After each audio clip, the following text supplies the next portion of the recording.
Yeah. Sweet.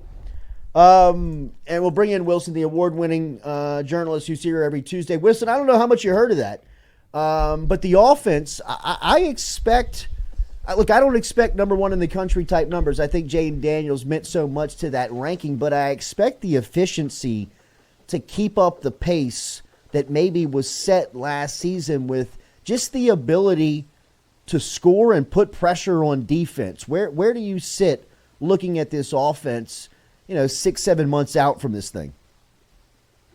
Yeah, good morning, guys. It is natural to expect some level of regression because it's hard to maintain that status as the number one offense in the country when you lose Jaden and you lose Malik and you lose Brian Thomas. But yeah, it is very reasonable, to think that this offense will continue to be, like you said, efficient. I think it's a great word for it, and productive as well. What is that exactly going to look like? Is it going to be an offense in the top 10 in the country? Is it going to be in the top 20 in the country? We're going to have to give that some time to play out, of course, because, even at this time last year, think about where LSU was offensively. There were still questions about Jaden Daniels' ability to throw the football downfield. Brian Thomas wasn't established as a bona fide, number one wide receiver in the SEC. Even number two, capable wide receiver in the SEC. He hadn't had a season with over 400 yards receiving yet at this time last year, and obviously he explodes. So, this is going to have some time to play out. But when you look at LSU's weapons on paper, this looks like an offense that should continue to be productive. I think when you're evaluating this team, the offensive side of the football is not the one that you're necessarily as worried about. And maybe that's because we saw them be successful last year. And so you're already sort of, even though they've lost those three key players and a few others, of course, as well, you might think that, even though they've lost those guys, it still feels like there's some, and the offensive coordinator and changes there, it still feels like a group that's pretty talented.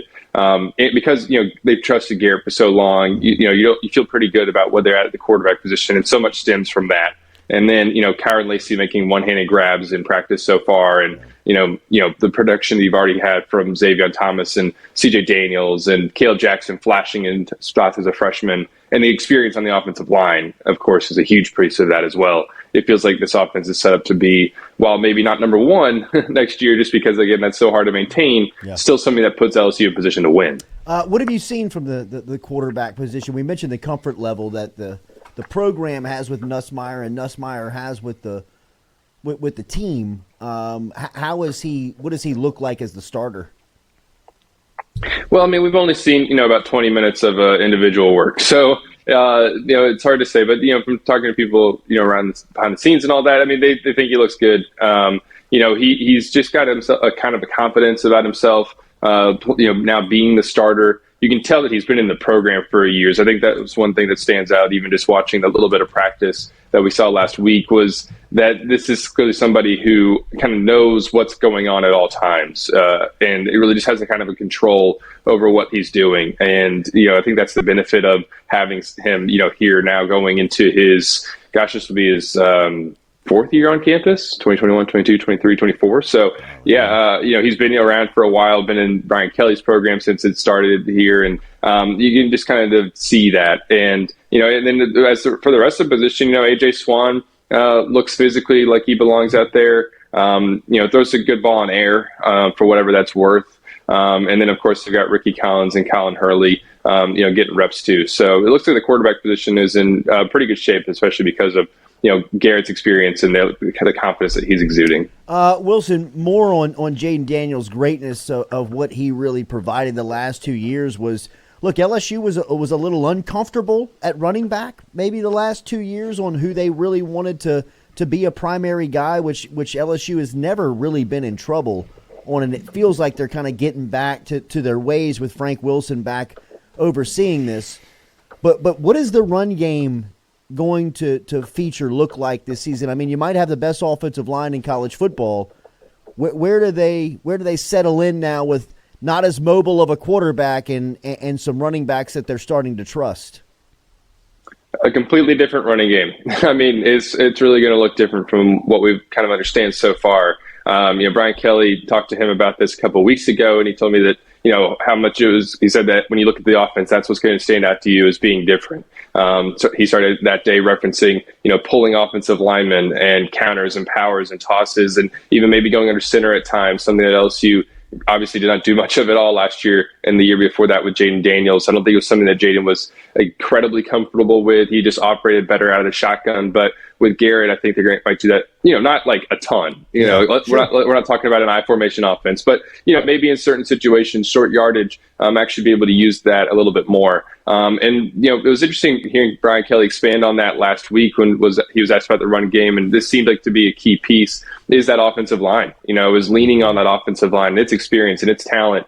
Now that is going to be an adjustment from what they've done the last couple of years, so we're going to have to see how they pick that up. But when you've got 4 of your 5 returning offensive linemen are starters the last couple of years, really, you've got especially on the bookends with Will Campbell and Emory Jones now being 3-year starters since they were freshmen. Brian Kelly referenced pulling tackles, which is you got to be athletic to be able to do that off the edge and get those guys on the perimeter. And I think that's an exciting proposition. Again, those guys are going to have to make some adjustments. LSU's an offense is going to have to be able to adjust to a lot of that. I think it's going to be a fascinating thing to see, if we can, see it in the spring game. Is just how different does this offensive line, look in the running schemes, because they're going to be doing a lot more. But it's certainly going to put a lot more on the offensive line in order to be able to make those blocks, get out on the edge, get on the perimeter, use its athleticism to be able to do that, and then allow for these running backs to be featured more, because obviously it starts up front, but then it is going to be on these running backs. Obviously, LSU doesn't have a whole lot of them right now, and we'll see kind of where they're at come preseason camp.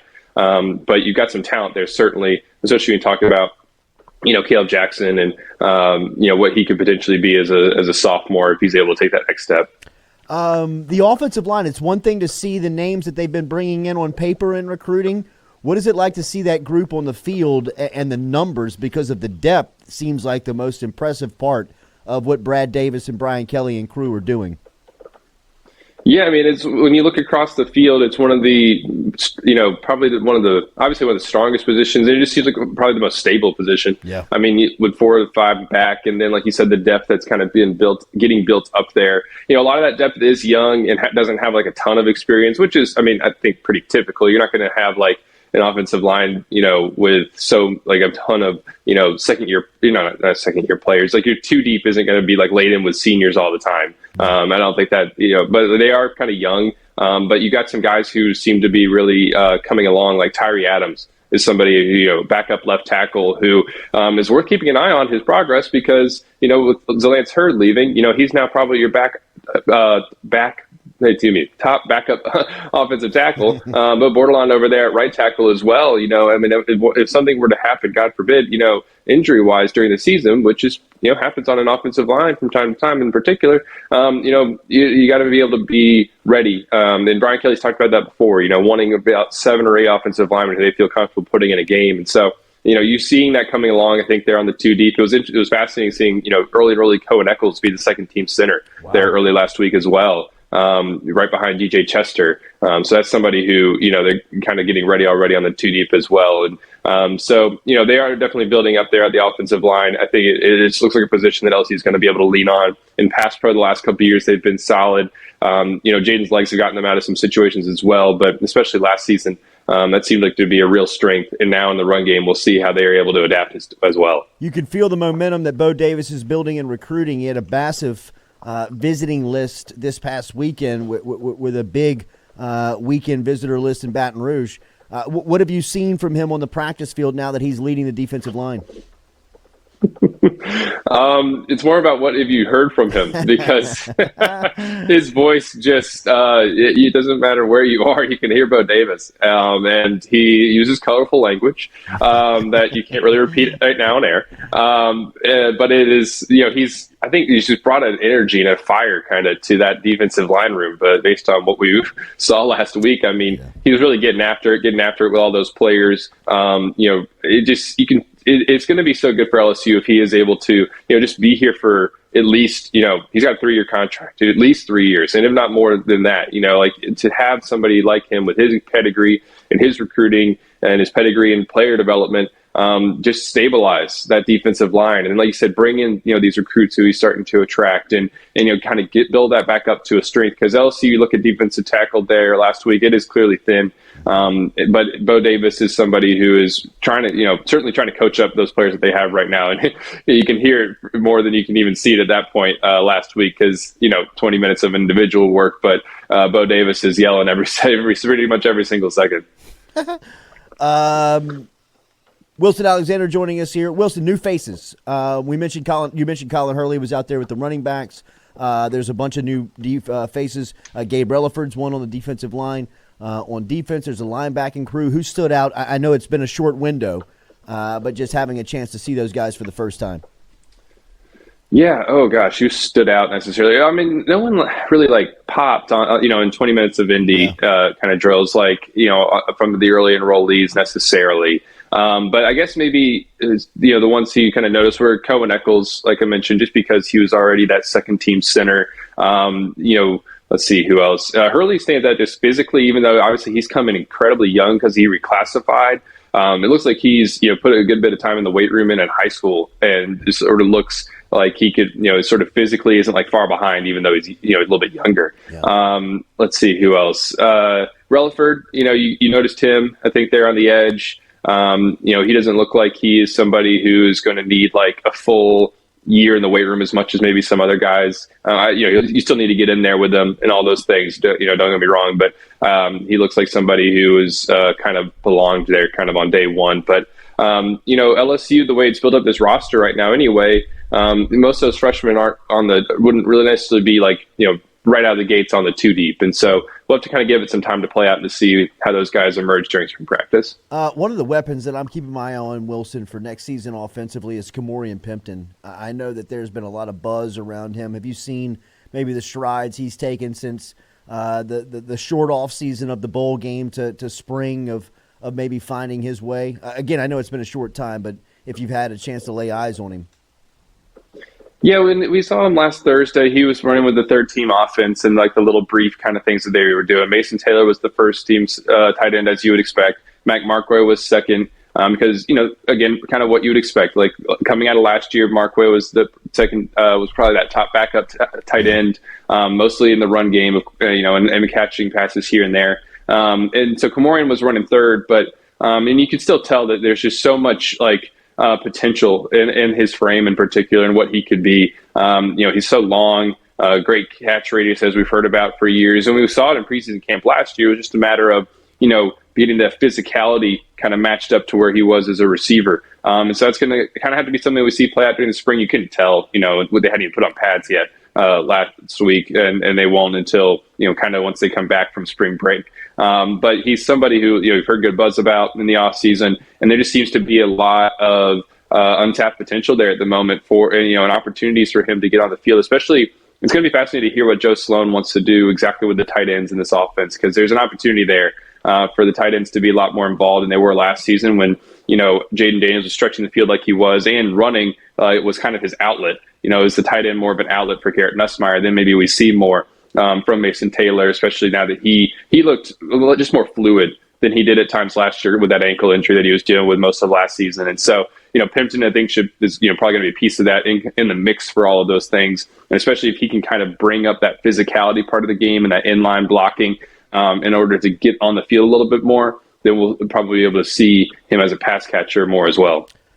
Caleb Jackson, is he ready for this, in your opinion, to maybe step up and be this premier guy?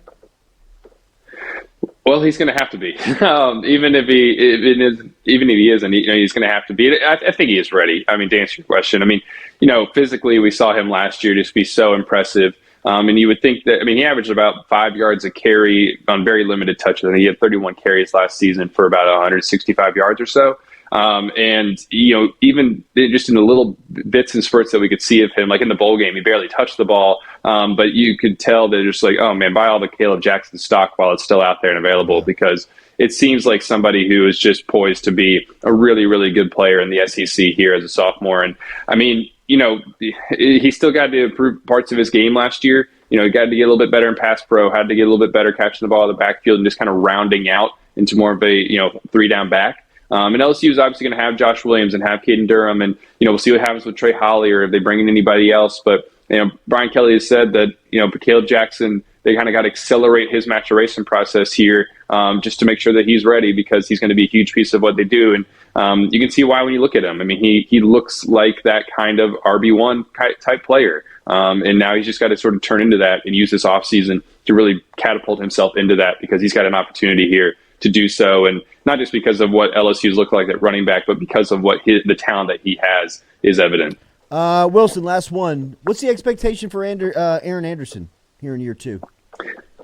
Yeah, getting more in the rotation is the step for him. He didn't play a ton last year, didn't end up being as big of a piece of the offense as he thought, maybe coming from Alabama, and also just didn't end up being that returner that everybody thought he might be last preseason. Obviously, that didn't pan out.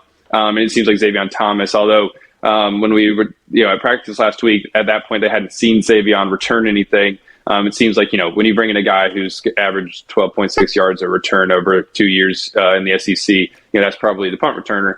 So for Aaron, it's just developing more as a receiver, and really, continuing to take those strides, because, when you lose, they bring in 2 guys to basically replace the 2 guys they lost. But in terms of trying to that production, and you still got Kyron Lacey, but Aaron was somebody who was with the first team offense on Thursday, and again, that's more so because right out of the gates you're usually going to put the guys on the first team offense who are returning players, but Aaron still has a chance, especially as that slot guy, to get on the field a lot more this season and to be part of that rotation. Maybe LSU was in, you basically just used the 3 guys it had for most of last year. But if you have kind of usually like a 4 or 5 man rotation in there at times, then Aaron should be a piece of that if he's able to improve this offseason and really just become a more well-rounded player. We saw a little bit more of him in the bowl game, and maybe that could be a preview of what's to come.